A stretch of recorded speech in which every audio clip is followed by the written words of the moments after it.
नूतन भारत विद्यालयाचे सचिव श्री बक्षी सर आणि मुख्याध्यापिका बडवाई मॅडम यांनी सर्वप्रथम ही कल्पना माझ्यासमोर मांडली आणि एक वेगळं संमेलन आम्ही आयोजित करण्याचं निश्चित केलं। आज जगातले असे अनेक देश आहेत की जे इंग्रजी शिवाय त्यांनी स्वतःची प्रगती केली आहे आणि त्या देशांमध्ये जगभरातली माणसं ती भाषा शिकून शिक्षण घ्यायसाठी तिथे जातात। आम्ही असं स्वप्न पाहतो की उद्या महाराष्ट्रामध्ये उच्च शिक्षण सर्व विभागांचं घेण्याकरता जगभरातून लोक यावे आणि त्यांनी मराठी भाषेतून हे उच्च शिक्षण ग्रहण करावं। त्याकरिता आम्हाला महाराष्ट्राच्या मराठी भाषेमध्ये या सर्व प्रकारच्या ज्ञानाची निर्मिती करणं गरजेचं आहे।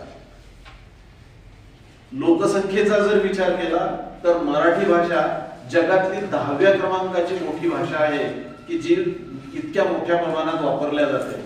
परंतु दुर्दैवाने पहिल्या 100 विद्यापीठांमध्ये आमचं एकही विद्यापीठ अजूनही नाही। त्याचं सगळ्यात महत्त्वाचं कारण आम्हा मराठी प्रेमी लोकांना हे वाटते की आम्ही आमच्या मुलांना परकीयांच्या भाषेतून शिकवू। नाव छान आहे, राज्यस्तरीय मराठी भाषा प्रेमी। याला असं कुठलंच बंधन नाही, मराठी भाषेवर प्रेम करणारे सर्वजण सोबत शैक्षणिक दृष्टिकोन आम्ही सोबत ठेवत असल्यामुळे मराठी भाषा प्रेमी शैक्षणिक साहित्य संमेलन 2025 चे आयोजन कविवर्य सुरेश भट सभागृह रेशीमबाग नागपूर इथे दिनांक 12 जानेवारी 2025 ते 14 जानेवारी 2025 च्या दरम्यान आम्ही करीत आहोत। या संपूर्ण संमेलनाकरिता मी माझ्यावर बक्षी सरांनी अध्यक्ष म्हणून जबाबदारी सोपवली।